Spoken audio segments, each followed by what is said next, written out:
Sarah Roman, vous êtes esthéticienne de profession. Oui. Et là, on se rend compte parce que vous mettez votre pratique au service de tous, au service des personnes qui, on ne va pas dire défavorisées, mais qui ont peut-être des soucis alors de santé ou autres. Voilà. Donc j'étais donc esthéticienne pendant 20 ans, maquilleuse aussi, parce qu'après mes études d'esthétique, j'ai fait une école de maquillage à Paris, mais ça c'était il y a 20 ans, donc c'était il y a un petit moment.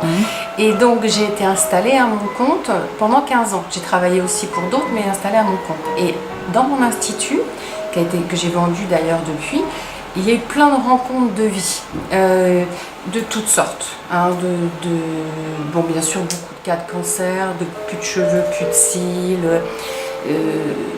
D'un jour, un monsieur qui est rentré pour que je le maquille, et puisque j'étais maquilleuse, j'étais ravie de pouvoir le maquiller, qui maintenant est une femme. Et on est resté en contact, on est amis. Des rencontres comme ça, j'en ai eu tout plein, des histoires de vie, pas forcément drôles. Et je faisais avec toute mon empathie, j'ai envie de dire naturelle, mais sans avoir de structure, savoir trop comment en faire. Jusqu'au jour où j'ai découvert le CODES. Le CODES, c'est les cours d'esthétique à option humanitaire et sociale. Ça se passe au CHU à Tours et aux hôpitaux Saint-Maurice dans le 94. Donc j'avais encore l'institut, j'avais mon fils qui avait 8 ans, et puis je suis partie dans l'aventure. Donc en fait en janvier j'ai commencé les cours et en avril j'ai vendu l'institut. Et en fait ces cours-là, vous le trouverez sur internet, hein, le CODES, vous aurez le descriptif. C'est des cours de psychiatrie, c'est des cours de psychologie, c'est des cours d'oncologie, de dermato, de gériatrie, du social, etc. On voit tout ce qui est à Saint-Maurice, le social, on voit tout ce qui est addiction, réalité prostitutionnelle. Enfin bon, c'est super riche, c'est vraiment une année très intense et super intéressante.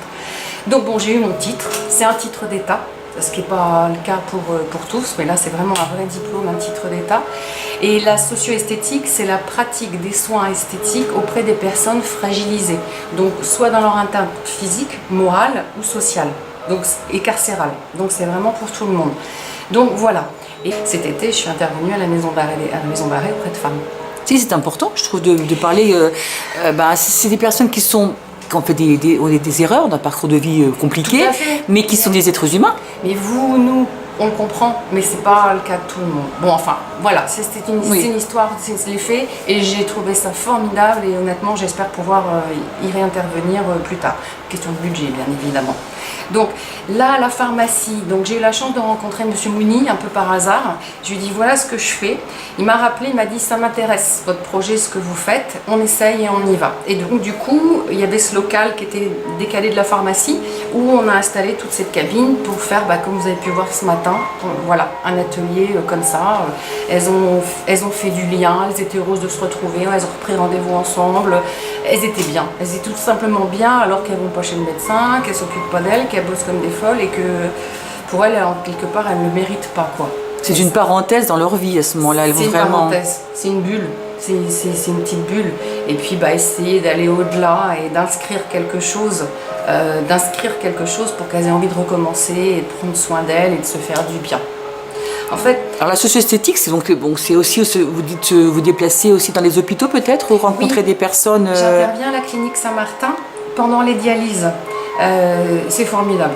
C'est formidable parce que les dialysés, ils viennent 3 fois par semaine pour être branchés à la machine pendant 4 heures.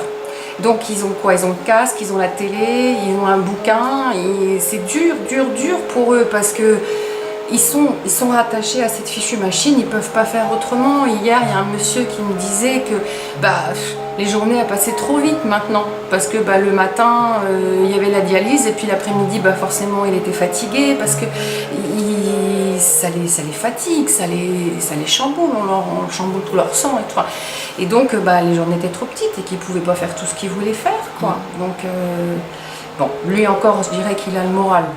Quand même, il y en a quand même, ils ont vraiment pas, c'est difficile pour eux de se raccrocher, se raccrocher à quoi? Alors, d'intervenir auprès d'eux, au moins le moment où ils sont là, on est là ensemble, ils oublient. Je leur mets de la musique, je leur diffuse des huiles essentielles s'ils ont envie sur une petite compresse. Et je leur explique aussi comment faire le gommage avec du sel, du sucre, etc., de l'huile d'olive. Comme ça, ils peuvent le refaire à la maison, c'est agréable. Puis tout le monde a ça dans sa cuisine, donc il n'y a pas de souci. Et puis je leur donne des petits échantillons, et puis je m'occupe d'eux, et puis je leur explique quoi faire. Et puis ils s'envolent.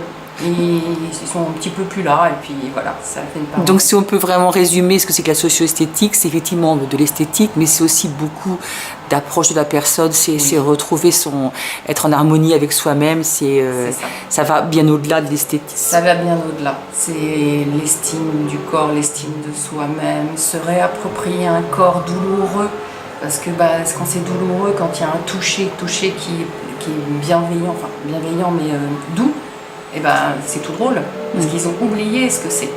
Ils ont oublié ce que c'est qu'un toucher doux.